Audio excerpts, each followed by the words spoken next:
All right, what's up guys? This is Ryan with Elevate Security, and in this video I wanted to give you a more general overview of web app hacking websites on the OSCP. Now to demo this here, I actually pulled up some random website I've never been to. I got this from HackerOne, which if you're not familiar, that's the bug bounty program. Now I will say tackling bug bounties is a little bit of a different beast compared to OSCP.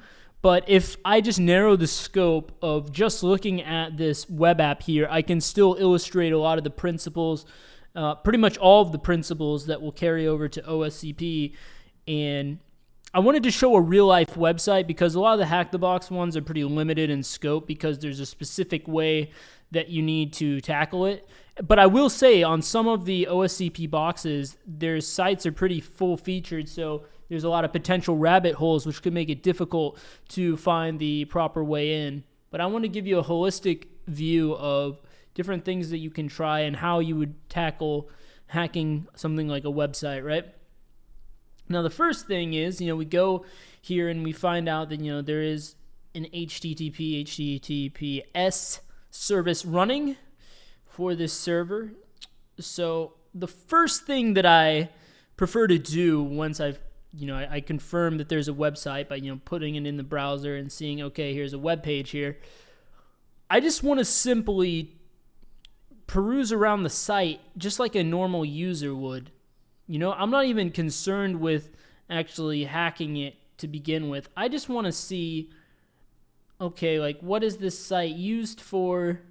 What sort of functionality does it offer? And based off of what kind of functionality it offers, that kind of determines some potential attack vectors, right?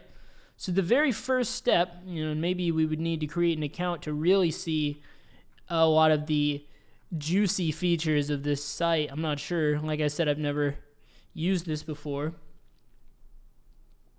Maybe we want to get to know a bit about this site first, right? Looks like there's a lot of templates and maybe it's, prototyping, designing apps and stuff. Maybe that's what this is used for. That's what you want to do first, right? You want to get an understanding of, okay, what is this site actually about? What is it for? And then you can think about how you can exploit it, right?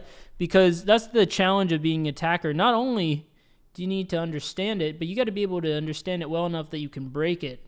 And if you don't understand it at all, how will you break it, right? Now, another thing that I normally look for on websites, which I'm not really seeing with this one, and I suspect that it's not something that I'm going to find with this one because this looks like a custom site. But I'm definitely looking for any kind of footnotes that any footers or headers or anything that could indicate to me what CMS it is or what kind of technology is running. Like an example would be if it was running, say say this was a site built on WordPress, I would want to be looking for information on what version of WordPress it's running. Though here I suspect that this is their own custom site, right? But that's definitely something that you want to be keeping in mind, looking for all of that, right? Now, while I'm doing this, I should mention that while I'm doing this, I have Burp running. So it's logging my traffic. I can go back and look at stuff later. Now, as you notice, when we go to these different, areas in the site, it's taking us to different endpoints, different URIs. So one thing we would want to do is we would want to find out all the URIs because there could be certain ones that are exposed that shouldn't be. Like obviously all of these here is intended functionality for the website, but we want to find out maybe, there's some subdirectory on this site that is accessible that shouldn't be. They forgot to take it down. This happens more often than you might suspect as well, I should say. So the way that I would go about doing something, like that is this is where I bring in tools like dir search or even GoBuster, whatever you prefer, even if it's dirbuster. But I'll demonstrate this with dir search. And so the way I would do it is I would run that program. And let's see, it's been a while. Let me just cheat by pulling up my notes here, just so I make sure that I have the command properly. If I even have notes on it. Do I have notes? I guess we're about to find out.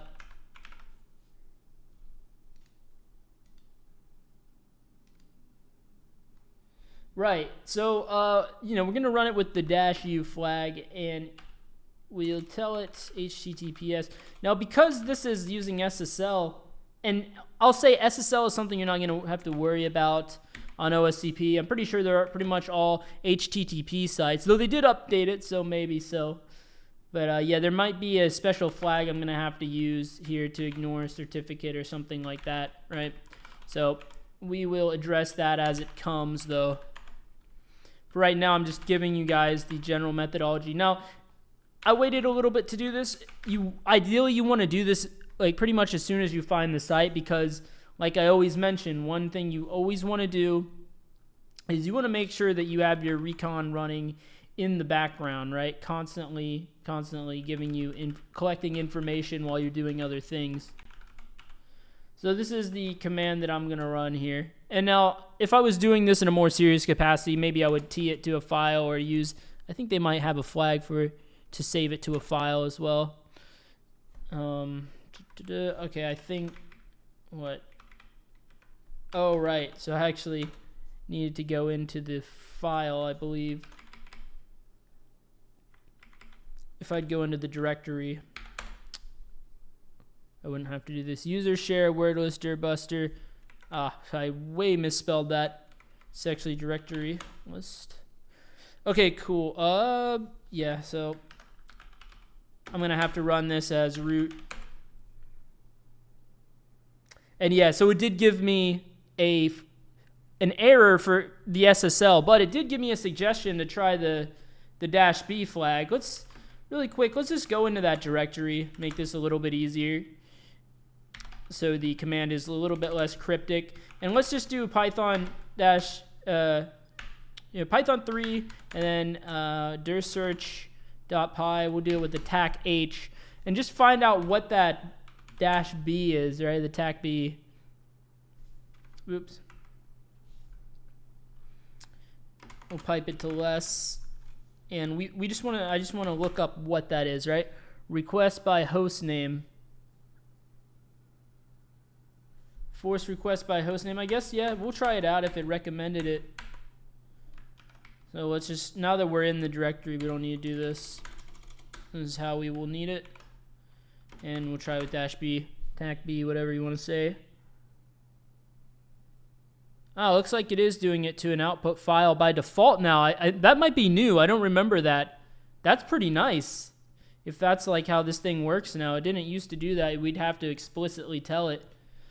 But yeah, pretty nice, because we were able, and now this is going to take a long time, especially because this is a legit website here. So yeah, we'll allow some time for this to run. But another thing that we can do to get these subdirectories is we should be able to leverage Burp Suite to do that for us here. Now, as you see, it's already building out knowledge of it by itself for you. It already found all of these. Look how many it found. And, as we were perusing about and then doing its own thing. So I believe we can go to different branches and spider specific branches, I do believe. Let's try one here. Let's say developers.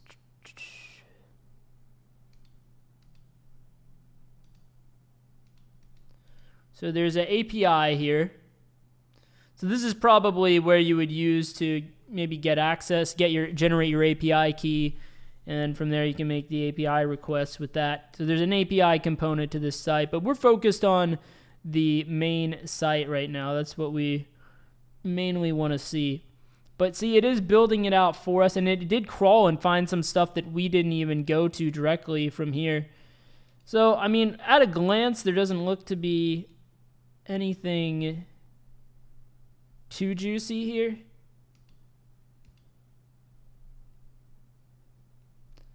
But yeah, something to keep in mind that it's doing that in the background. But yeah, finding these, this is always like a really good place to start. And obviously allow some time. This takes a while. And yeah, then you're kind of poking around. Once you do find some kind of functionality that looks pretty lucrative, maybe there's some input fields somewhere here that we could demo with. Wouldn't that be nice, right?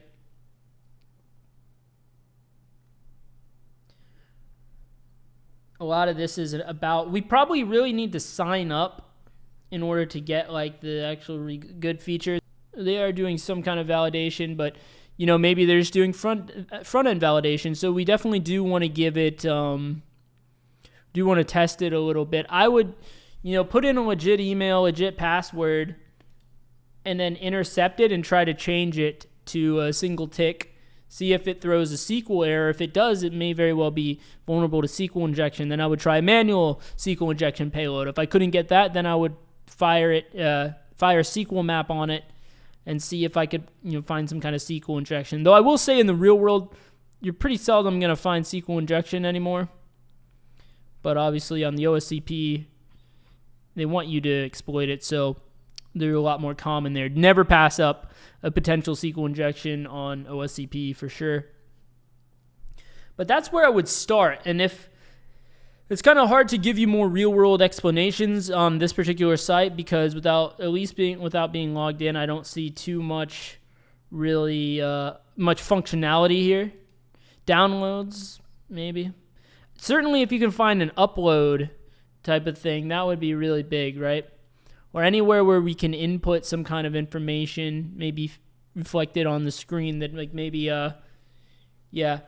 SQL injection is a good one for OSCP, like I was saying, but also if we could find a subdirectory that ends up being a web shell. I'll cover how to hack web shells later, or even maybe some functionality to do file upload. We could maybe get a shell through file upload, or XML external entities, LFI, get some credentials, log into the box, stuff like that, right? Another thing, one last thing before I close out this video, definitely a tool worth noting, is one called Nicto. Let me just make sure this still comes pre-packaged with Kali. Yep, Nicto. And -H, give it the host.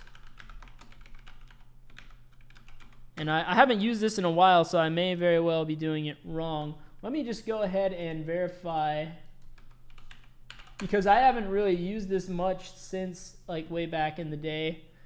I think this is all I need. Way back in the OSCP days. This is actually a little command line vulnerability scanner, full-fledged vulnerability scanner. That's the nice thing. What is this? Base 64, it looks like. I could be wrong. Something in the header, huh? Let's take a look and see. Before we do that, let's just look at is that some kind of cookie, or what is it? Let's send this to the decoder. Let's decode it as base 64. Okay, it's not base 64. I think, yeah, base 64 is all uppercase, I do believe. Okay, maybe this is just some kind of encrypted key. Yeah, it doesn't look like it would be any of these other things, really. So yeah, that looks like some kind of encrypted string, which is interesting, maybe something to further look into. But yeah, this is a pretty useful tool. It'll scan for common web app vulnerabilities, and then of course you have a good old Nmap with the Nmap scripts. You can fire it at you can look into the different HTTP scripts, right? So if we cd user share Nmap scripts, we can look for anything.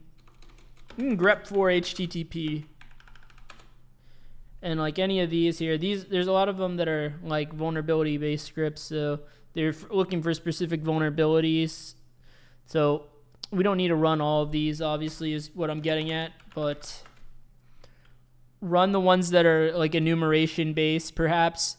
And we start with the most low hanging fruit, as I told you guys, and we go more and more in depth from there. So yeah, that's pretty much all I wanted to cover in this one. I want to give you a good overview of the sort of methodologies that I would take in when I am approaching web apps and stuff like that. Now in the coming videos, I'm going to be breaking down specific vulnerabilities that I found are very common on CTFs as well as the OSCP, and learning how to exploit these particular ones are going to be very helpful on the exam. So stay tuned. Be sure to subscribe and hit the bell for the notification on those videos. You definitely don't want to miss it if you're interested in the OSCP. And yeah, best of luck to you. Any questions or comments, list them down in the section below, and I will see you guys in the next video.